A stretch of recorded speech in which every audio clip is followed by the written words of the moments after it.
Still keep on roaming around. I don't actually think that they contribute a great deal to society. Indeed, I fail to see what they contribute to society at all. A lot of the gypsies seem to think that we're the ones that shouldn't be here, and it's their place to be there and to be able to take or have what they want. That's supposed to be a nature reserve, and they're using it as toilets. A member of the public rang in to say, I've got a group of your parasites parked outside my house. Because it's a travellers' get-together, the travellers go to Stow to have a big, huge fight. They do tend to have a very rough time. Hitler bumped off 250,000 for a start. The Jews have sort of escaped now, but there is this sort of ethnic cleansing feeling about gypsies, which one can perhaps even feel in this town. I keep them wheels rolling as we go from town to town.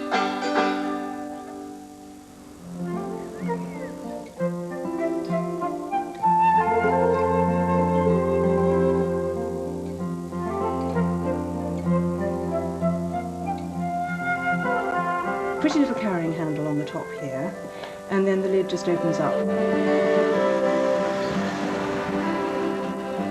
If you want any more help when you get the guide, we do a hotline for bookings, and you just need to have a credit card. The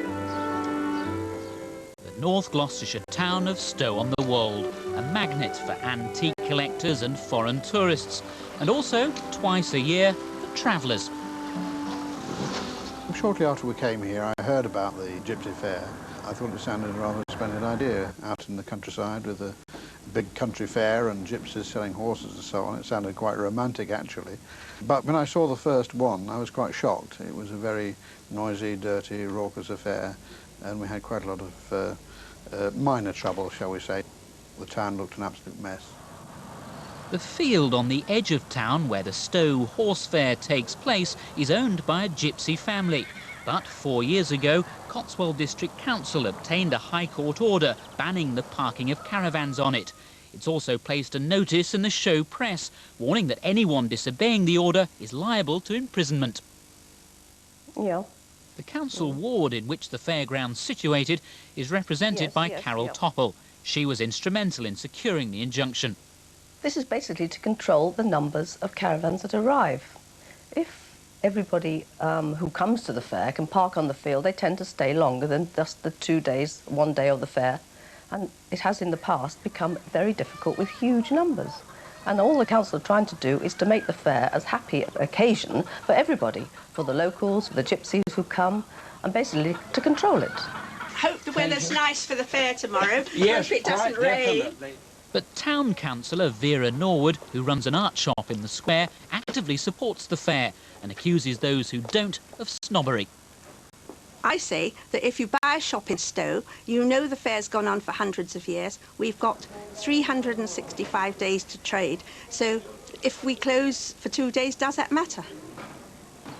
There's Appleby Fair and there's Stow Fair. And these two celebrations are very important for the gypsy community.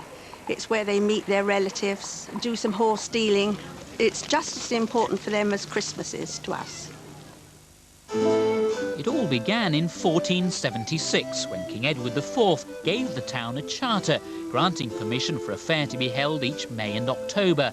The May Fair has traditionally attracted travellers from all over Britain and Ireland.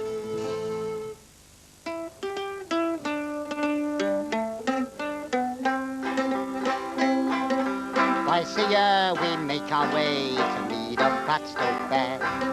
Nearly all the village folk welcome us all there. There's only one or two, you know, think it shouldn't be. We'll all have the best of time, the visitors and me.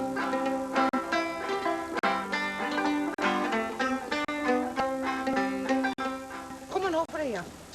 Mick and Susie Darling have hardly missed a Stow Fair yet. They live in Yorkshire during the winter, but spend the rest of the year on the road.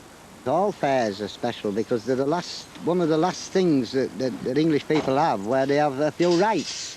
The thing about a fair is people have a right to go and to buy and sell in the street, and although people might not think that's a very big thing, it is a big thing. Also going to the fair tomorrow is Shirley Smith, Like most travellers in Britain today, she and her husband rent a plot on an official council site near Worcester. It's a place where travelling women can go and get their kind of stuff, crown derbies, cushions, carpets, anything to make the home look pretty, really. And I hate it if it's going to rain or whatever, because I know I'm going to have a miserable day, which most of the time it is.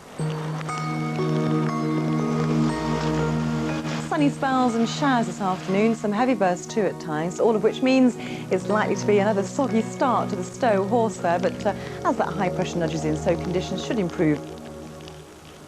Have they got any animals with them? Horses? Are the horses loose or tethered? Around every fair, Stow police are inundated with complaints from the public. Battery, thefts of tack, thefts of horses, allegations of unruly behaviour, antisocial behaviour by children, reports of suspicious persons and in fact problems regarding parking and driving of vehicles. We used to police it with a handful of men, a sergeant and 2 or sergeant and 3. Now this is years and years ago. We're now policing it with 60 to 70 officers. But travellers say the problems are exaggerated. It's the same as a football match. 99% of people who go for a good time. Now, if they want to put all the few bad ones in the newspapers and that, well, that's what they do, but I mean, it isn't like that at all. Because it's a travellers' get-together, the travellers go to Stow to have a big, huge fight, to encourage fights and aggravation. They get blamed for a lot of what don't go on. The only people who want to really grumble about it are the people who do not want to be involved in it. You know, and they're most welcome to be involved in it if they want to be, but they just don't want to be, They won't prefer a chance, will they? The policemen encourage them to be that way, you know. They will tell landlords, oh, don't open your pub and all this business, and they'll tell the council to close the car park so there's nowhere for people to park. Some of the strategies that we perhaps adopt may upset one particular set of the community and not the other. But that said, we have to do our best. As you know, Stow Fair is tomorrow, and I think we'll go around the table and ask everybody what implications that means for us. Yeah, as you know. In neighbouring Worcestershire, the County Council's gypsy service is at full stretch, with travellers passing through thick and fast en route to Stow. We do get some very odd calls. I took one the other day, and a member of the public rang in to say, I've got a group of your parasites parked outside my house, and I don't think people realise the implications of that, because it is quite a serious racialist remark. You've got to live. Romany gypsies are in fact the oldest ethnic group in Britain. Their ancestors came here from India nearly 600 years ago, and they don't like other travellers damaging their reputation. I mean, look at this. Yeah. This is giving gypsies and travelling people a bad name. Yeah. These Romanies have just been visited by a group of Irish tinkers who camped on their council-managed site without permission and left a trail of destruction behind them. Them people, let's move on. Obviously, they don't want places to stop. They just want a place just to rest for a few weeks and away to go again. And this is what they do. Minutes later, the council's called to another unauthorised encampment, this time next to a housing estate. Right, you're going to Stow? Stow Fair, yeah. Are you? Yeah. Oh, good. In fact, they've dealt with this man before. When he says he'll clean up before he goes, they're prepared to trust him. A neighbour isn't convinced. That's supposed to be a nature reserve, and they're using it as toilets. The school kiddies and all that going along there, walking in human... Don't get me on the subject, because I shall turn out some nasty words, and I don't want to do that. It's like everything else. You get good and bad in everybody, you know. All right, I'm saying about myself, but I'm one of the good ones. Back in Stow, the fairground's filling up with caravans. Their owners appear to have found a way round the injunction. You know what they've done now? They've taken the registration numbers off the caravans. Yeah, everyone who's in there doesn't have a registration mark on it. So they're not daft, are they? Much to Councillor Topple's frustration, the court order's proving almost impossible to enforce. Tracing them has been very difficult, because the names are usually Mr. Smith or Mickey Mouse of no fixed abode, and it's very hard to take them to the High Court. A first in the film world's taking place in the North Cotswolds tonight. A 75-minute celebration of the Gypsy World's being premiered at the Stow Fair. Spirit of the Gypsies, which stars David Essex, is thought to be the first ever film to make its debut in a tent. The film was directed by a non-gypsy, best known for writing the highly acclaimed television play Cathy Come Home. Just let it roll. All right.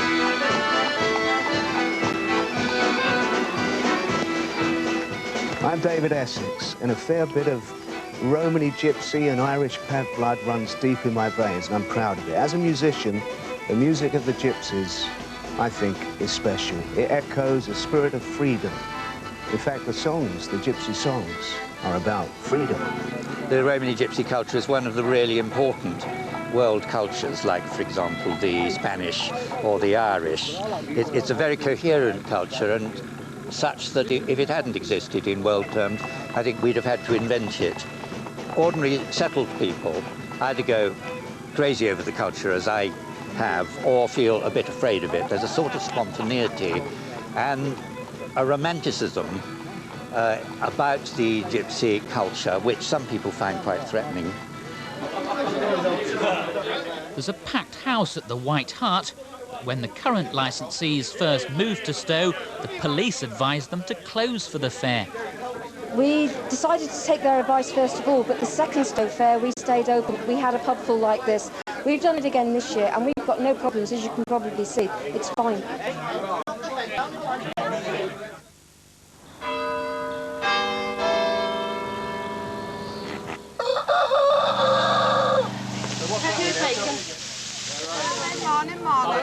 Trading starts early, so no time to lose setting up stall. But as on every fair day, Mick and Susie Darling intend to mix business with pleasure. I'll be selling people things, I'll probably be singing songs, playing tunes, having the crack, enjoying life. Mick, how much is this pewter milk? It's only £2.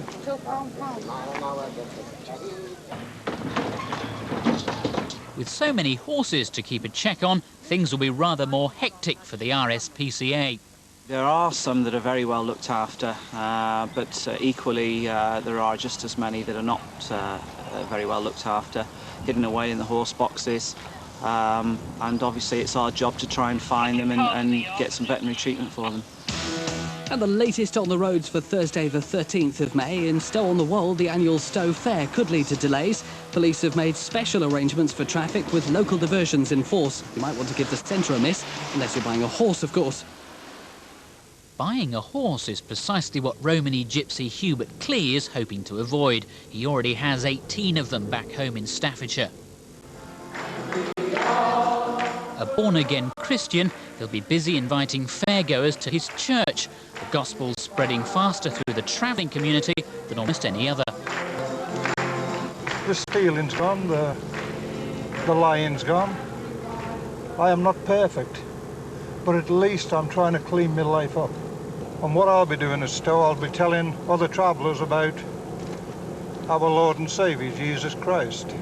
And then your idea of using the gold horse on the front, I think, is very good.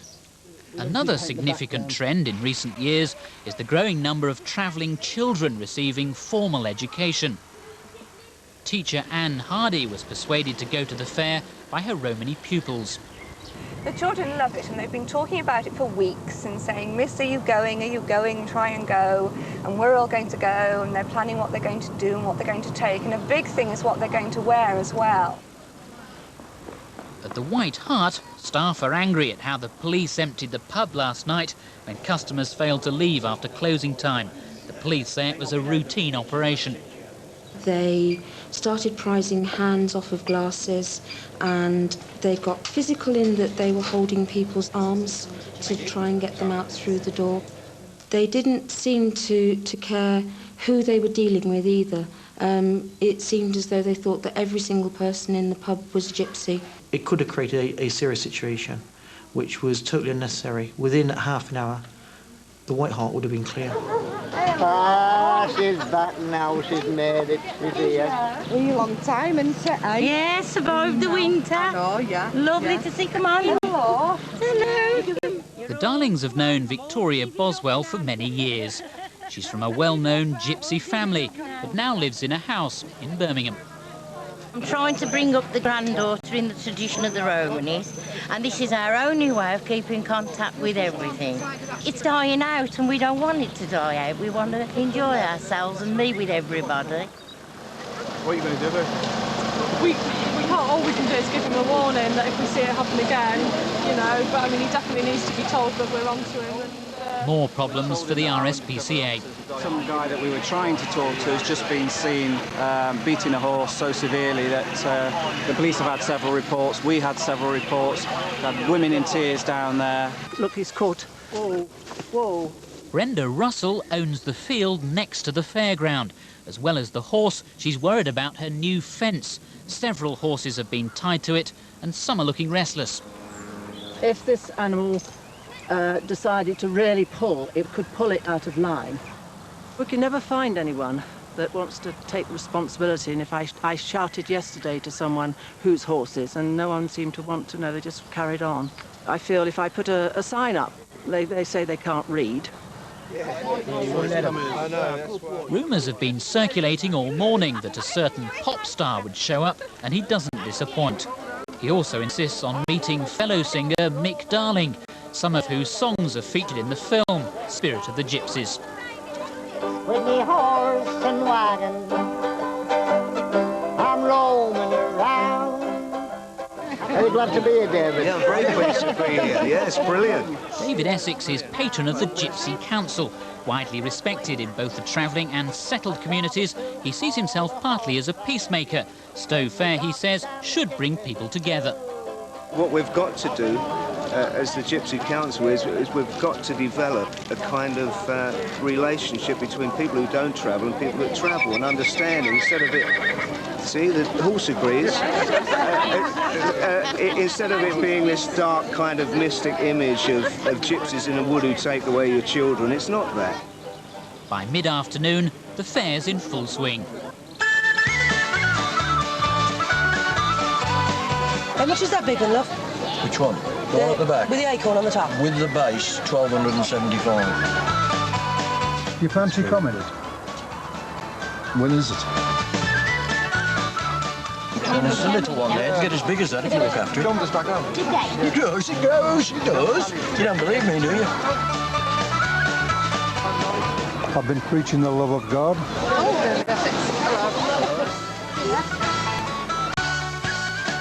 It's too deep for me. I'll go and have a look around the other side. We came into Stow and asked specifically about the fair, and we met a charming lady who said if we're in desperate need of a horse, I guess we could go. Take 20 quid for it. 20 quid for it. I'll tell you what I'll do. I'll give you a tenner for it. Meet me halfway the shows. 50. No, I'll give you a tenner for it. Go on, you can have it. Come here. I didn't want to look at the horses because I've got a weakness for them. So if I sent someone that I like, I'd probably finish up buying it. And when did you start to learn to ride? Oh, how old were you? Can you remember? About 5 years. About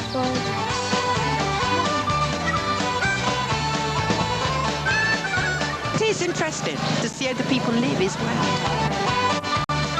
Well, I bought a little item up and I can sell it again for a little bit more than what it cost. It's not the American way to barter, and so we're having an experience doing that. What did you see? What was the best thing that you saw? I bought a handbag. The weather was a lot better than we thought it would be, so that's been a bonus. And even though we're not in desperate need of a horse, we're having a wonderful time.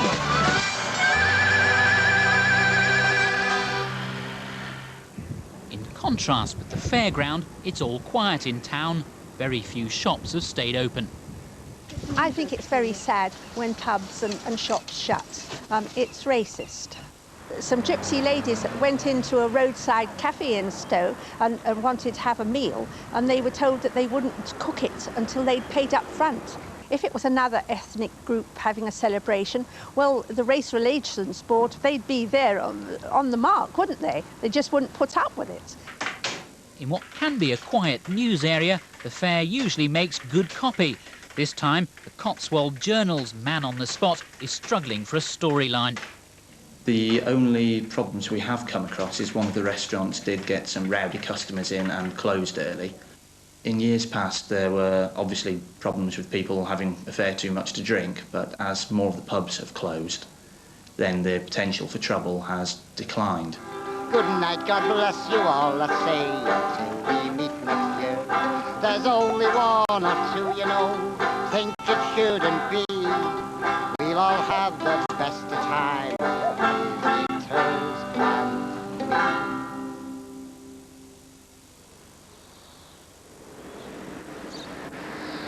Morning. Morning. Thank you. The big clear-up operation's getting underway in the North Cotswolds today after the Stow Fair. Police say the event passed off peacefully this year with no arrests. We were able to reduce the number of officers that we utilised down to around about 50. Got a couple of calls in connection with antisocial behaviour, but in fairness we would expect those sort of calls when you increase the number at whatever event you attend. Twice a year I have to pool all my staff, all of them, to come here just to clean up. I'm glad it is only twice a year, to be honest, because it is quite a mess. The gypsies turn up with absolutely wonderful caravans, they're beautiful caravans, you know, but you see where they park and the litter that they leave behind, it's as though they just empty it all out. But the inside their caravans are absolutely beautiful. Better than my house, probably. I don't think it'll be any different to any mess left after any other market or gathering anywhere. The people come in for the day and they get their fish and chips and the plastic cup and they fling it down, don't they? And that's that, and that's what this lot is, isn't it? You're up against people putting you into a mould that they want you to be in, not what we want to be in. When I leave here, you won't find nothing. You won't know I've been. But some townspeople resent the expense the fair entails. One year it was alleged that it was costing £20,000 to clear up the streets. That all comes down to the taxpayers in the end, and I don't see why we should have to fork that out. The damage that's done, unfortunately, the insurance companies won't pay out. So we've got 1 or 2 farmers with stone walls to repair, can be anything from £200 to £500–600, and no one's going to pay for it but the farmer. No one's willing to come along and say, look, sorry about the damage that's been done by our gypsies, here's a compensation. Come on! No! Forward a minute! Whoa! Come on. Although the court order was clearly flouted, the district council claims it did the trick. It is the only way we have of controlling it. In theory, it's not controlled as much as we would like it, because no one's actually going to court. But I don't think that matters. The injunction is there, and people know that they are on that field, that they are doing wrong. They have no planning permission to use that as a campsite. That was what the injunction was brought about for in the end, to make sure that they'd comply with that. I would keep all the controls in place. I don't want to go back to the situation where people were running almost wild in the streets and creating an awful lot of trouble. People coming in our shop, abusing our sales staff, throwing our hats and caps around and things like that, insulting us, looking for a row, actually. Others in the town say the injunction should now be scrapped.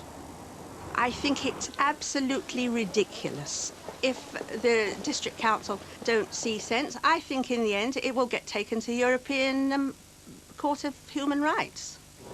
Cheerio, See you there. God bless. The darlings, it's time to say goodbye and see you in Cumbria. Appleby Fair is 3 weeks away. It's been absolutely marvellous, yeah. There's nowhere else we would have rather been. If the Queen and Duke of Edinburgh had said come and stay with us in Buckingham Palace, we would have had to say no. We'd rather be down this back lane. And now the councilmen don't like me, but that doesn't